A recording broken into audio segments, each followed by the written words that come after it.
2024年端午节将至，市文化旅游局策划推出观文博，看美展、赏好剧、听歌会、来海考、享美玉、逛景区、品时尚，八大板块200项乐游上海享端午假日文旅甄选特别推荐活动，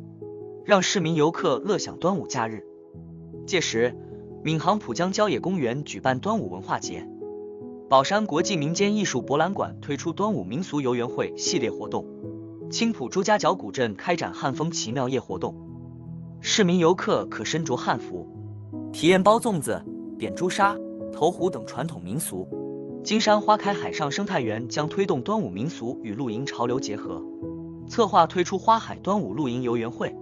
与此同时，以 Visit 上海为主题的4季上海端午时令主题文旅市集将在金桥国际社区举办，